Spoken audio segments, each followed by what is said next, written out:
And get ready for Bodcast. Playboy putting its spin on the podcasting craze.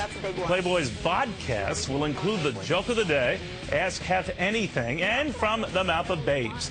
The Bodcast can be downloaded directly to portable players like Apple's iPod, even with that tiny screen. And Christmas comes early for Mike Jarek. The famous Victoria's Secret models are here.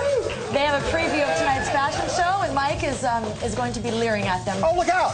It's my next ex-wife. And we'll get a little cue about the catwalk. How to do the catwalk. Do you think they're cold?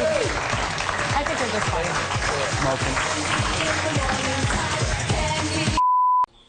Well, I think you may have heard me mention once or twice these ladies on the show before. Now I finally get to meet them. Their big fashion show is tonight on CBS, Big Business. I'm talking about the Angels of Victoria's Secret.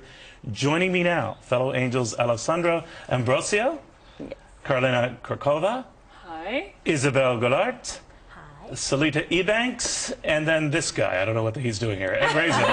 Ed is the President and Chief Marketing Officer of Victoria's Secret. Of course, the big show is on CBS tonight, but that's what we're going to talk about, the big show, because the big deal is the big show. But well, she lost her job as a sideline reporter for Monday Night Football for being too sexy. So why does Lisa Guerrero think posing in Playboy will help her get back into the sports world? She's going to join us next.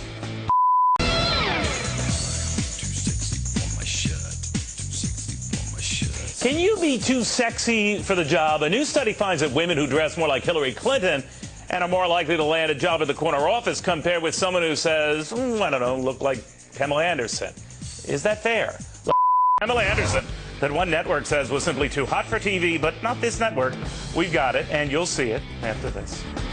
Well, what can the Europeans possibly teach us about money? Well, don't look now, but something is about to happen in Italy that my next guest says should be happening here. Taxing porn. It is up for a vote over there, and if my next guest has things his way, we'll be slapping a 25% tax on internet porn here. From Washington, Democratic Congressman Jim Matheson of Utah. Congressman, good to have you. Oh, it's good to be here. Now, in Italy, I guess, sir, they're talking about a 25% tax on anything pornography. What do you want to see? Well, I'm looking at the internet specifically, and the reason I am is because as a parent, I was so disturbed to hear that the largest consumer of internet pornography are children between the ages of 12 and 17. And the average age when a child first sees pornography on the internet is age 11.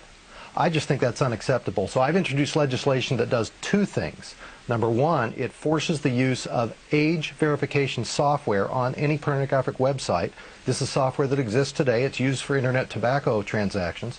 Secondly, it puts in place a 25% tax on all internet pornography transactions. That's how we pay to enforce this bill. Make sure websites use the age verification software. The funding would also go to Department of Justice programs that fight internet pornography, the Internet Crimes Against Children task forces and things like that. How much money do you think, Congressman, on the tax side you could raise if you slapped the tax?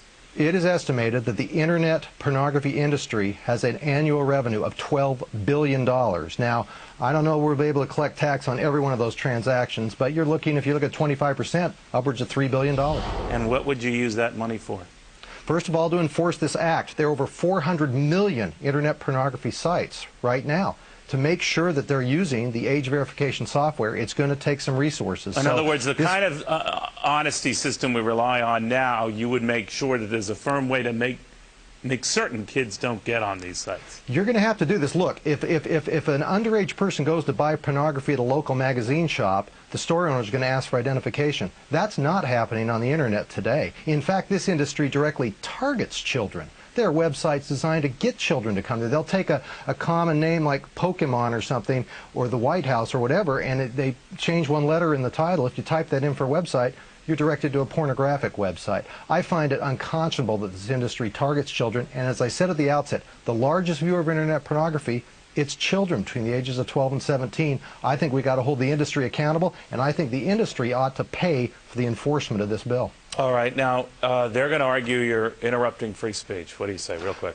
Well, first of all, I'd like to get it off the internet altogether, and I voted to do so as a member of Congress, but the Supreme Court ruled that unconstitutional. This is not about content at all. It's about enforcing age verification.